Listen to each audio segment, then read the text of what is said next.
Hello and welcome back to The Broken Doll, and tonight I come to you with airbrushing time. These dolls are ready to be airbrushed. Alright everybody, this is the moment we've been waiting for. Now, what we're going to do is get ourselves set up, get my doll heads out of the way. Alright, so we need to bring this up a little closer than what it is right now. So we're going to put it right about here like this. Let's see if we can get it to stand up. I don't care if this gets sprayed. There we go. Nothing back there can get sprayed.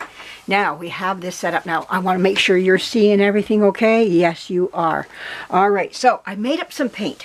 What did I use? I used my Tremclad oil paint.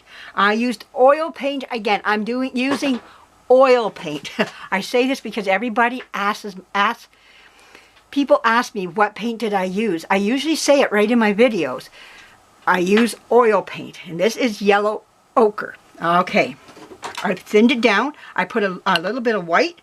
Why did I put my Tremclad in there? You're going to say, why did you put Tremclad in? Why didn't you just use the Artist Loft oil paint? This dries matte. So to give it some, my Tremclad has gloss in it. So to keep with the head being glossy, I have to use my Tremclad because it's got the gloss in it. But when I add the ochre, yellow ochre, it doesn't take all that, it doesn't remove the gloss. It can't. It just lays right in with the paint. So there's glossy white paint in there. Does it mute it? Yes, it does. But these are babies with very fine hair, very light colors. So that's what I'm going for. So I don't mind the white being in there. If I could just buy clear gloss paint, which I like to see if there is, in oil, okay? I would like to try that. I don't know. I've never looked for it in Tremclad. Maybe they've got it. I'm not sure. But this is what I have sitting in my shop right now, so I got to use what I got, right? All right, so I've given it a stir. I have also put a little bit of paint thinner in there just to thin it so it can go through my airbrush, okay? Now, what airbrush do I use? I am not a high finagler. I don't have a really expensive one. I have this little box one right here. Works fine for what I use it for. This is for decorating cakes, and it also can put hair on your doll's head. It can blush as well. I'm not good at blushing with this. I spray too much all over the place. I know you can narrow it. I'm learning that gift, that whole element, and I've been trying it out on paper. Once in a while I make up some red paint and I try it out to see how I do, and I'm getting a little bit better. So maybe one day I'll be able to blush without doing it the way I'm doing it right now. Maybe. We'll see. No promises at this time. This girl can only take a little at a time.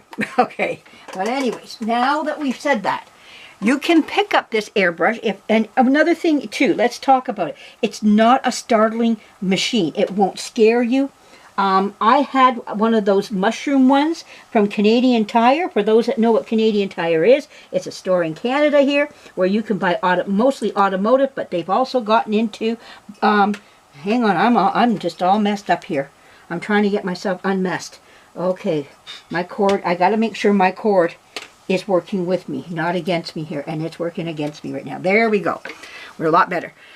And they also sell other things as well. They have from household to decorations to whatever now. So at one time they were more automotive, I would say, and they slowly are slipping into a lot of other things as well.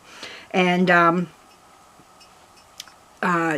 I got my compressor from there, and it's a beautiful compressor, nothing wrong with it, but I have a hard time keeping my pressure up. Where this, I don't have to worry about the pressure. It controls it all on its own, and that's good for me. Now, to the next person, they might say, well, I don't need it. Then I say get one of those mushroom ones because you'll love it then. I want to learn off one of those mushroom ones just as well. Look how nice and thin that is. Very thin. Enough there to do 2 little heads. Okay, now we put our lid on top. That's your bowl. And this here's your trigger that you're going to trigger it with. It's not on right now, but you can just take it and pull it back and forth. And I've had this for quite a few little years now, and it served me well. And I don't care to move anymore. I thought about maybe upping myself, but this has done wonders for me. I'm not looking for anything more or less. Okay, let's get the first head out. We're going to start with the little baby. I always start on the back of the head first. It's very wipeable if you make a mistake. If you spot, you'll see I'll put more on my hands first. I always spray my hands, then I go to the head. All right, so let's get ourselves ready here. Let's turn it on. Okay, it doesn't make a whole lot of noise. So I spray my hand first. Yep, the color's coming through. You can see the yellow. Okay, so let's take it and let's start. Hold it away from yourself and spray. And here we go.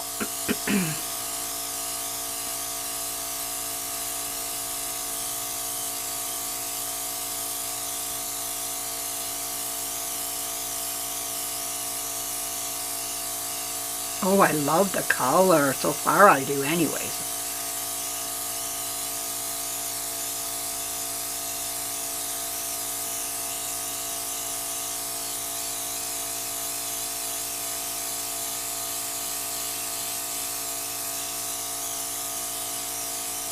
Okay, I'm going to set them down to turn them a little bit. Okay, let's start on this side of them here and spray my hand. And we're back to spraying him also. Top of the head now we're working on.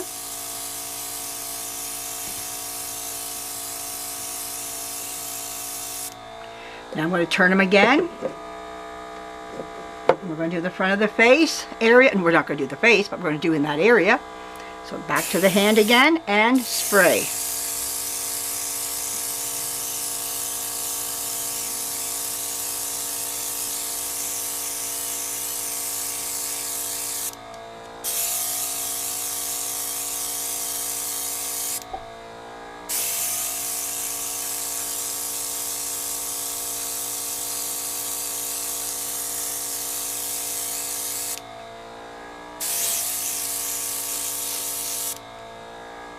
It's almost like a corn silk yellow that I'm going for here.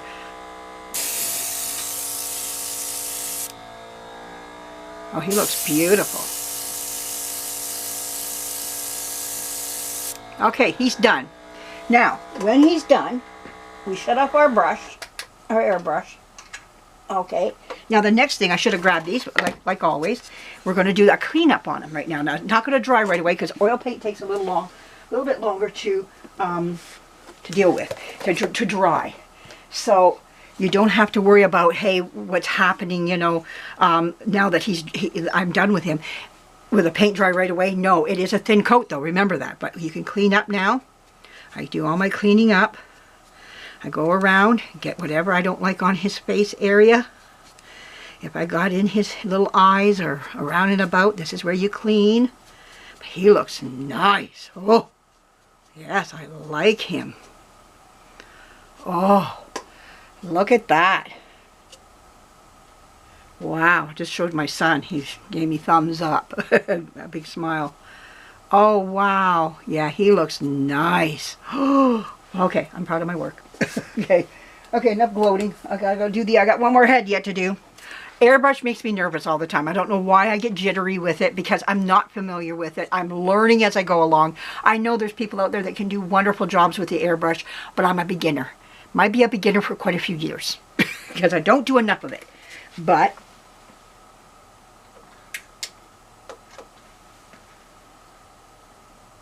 come on, kick on. I turned you on. Oh, there we go. Okay, now we're going to do the bigger baby. Again, this is how I start. I start at the back of the head always. Spray my hand, and then up I go.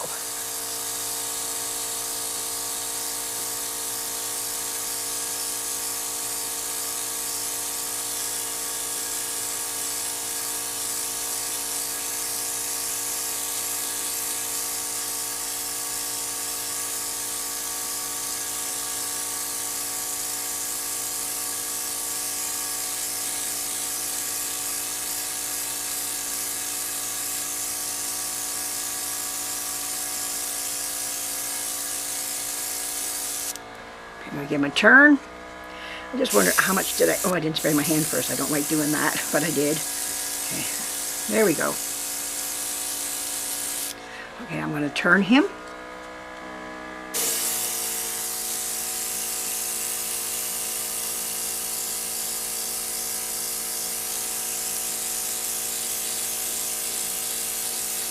Top of the head. Okay, now we're going to go to the front of the head.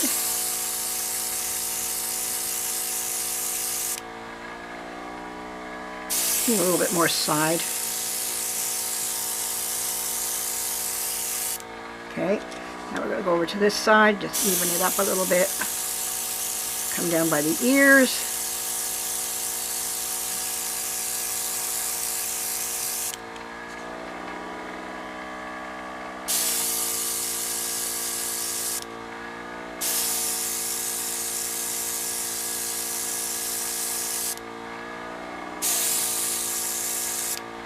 Okay, that's looking pretty good.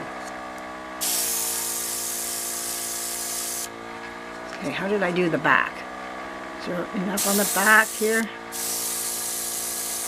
There we go. Yeah, he looks really good.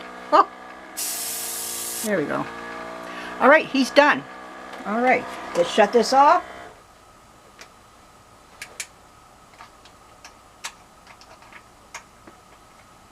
All right, there we go. Now he's done. Now, it's going to be dark. It's dark right now because it's wet, but it will lighten up. If you want to airbrush again, you can. Okay, you can go back over this once it's dry. Okay, so he looks really nice. That really fits his coloring very nicely. So let's clean him up too. Now, one thing I didn't do on the other one was fix around the ears. Make sure you get up around this part of his face and around like this and around his ears. Yeah, because you don't need all that on him. Go across his eyes. Yeah, make sure you're getting all the vital areas there. There we go. Doesn't he look beautiful? Oh, it's like a corn silk. I love the yellow ochre. Now you can go with a yellow, make a brighter yellow if you want. I like it more subtle, so that's more my thing. If I'm going to do blonde, I'm going to make sure that it's a little bit on the more subtle side. And but he's beautiful. That is just gorgeous. Oh, I'm getting prouder and prouder of my work as I move along. I'm getting so much better with this, and a little bit more confidence is being built up in myself. All right, so there you go. Let's do the ears around this one here. Did I do a lot around his ears? Well, you know, his ears kind of go in with his face into his hair zone there, so I don't think I want to touch that too much. Yeah, so I think he's pretty much okay. All right, well, we're doing pretty good here. All right, we're going to let him be. Okay, I love their hair color. It looks really, really nice.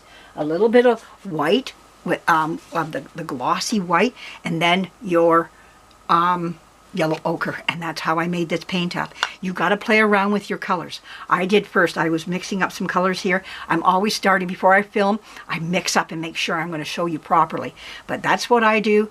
And they turn out pretty good, I would say. Well, the next step is let's clean up our airbrush. So come on back if you want to see how to clean up an airbrush. All right, thank you for joining me, and I hope you enjoyed this and you got something out of this, and you got to see my how I do things and my equipment and what I use, and it works. This works for me right now. Will I stay at this level of a airbrush? I don't know. I'm really comfortable with it, and it does what I want it to do. And I don't find it intimidating. So if you're like me and you find some of these things a little bit on the intimidating side, bring it down a little bit and then build yourself up. When I wanted to learn how to knit, I went into the adult section and I was like, oh my goodness, I don't understand what you're trying to tell me. So I went to the kids section and I got a really easy knitting book, and because they explain more step to step to step for children, and I caught on right away. And I went, oh, well, that's what you do. And then I went to the adult books and off I went, you know. So I can do some knitting, you know. And I'm happy with that, you know. But I had to start with the easier steps first to get to the, you know, more intricate, you know. But this is something that you have to find yourself. Not everybody has to do it the way I do it. You might say, no, I don't need that. I can just step right into it and do it. And I say, go and teach me too. Show me what you do. I like to see it. And I like to see your equipment. If you're restoring your doll out there, make a video and let me see what you do. But thank you for joining me. Thank you for coming along for this wonderful journey of seeing these little dolls come to life. And they're coming to life. Pretty soon you're going to hear them crying. All right. Thanks for dropping in and sitting a spell with me and seeing how this is done. All right. We'll be talking to you again really soon. Thumbs up, please, if you can, and a comment. I love them all. All right. Bye-bye.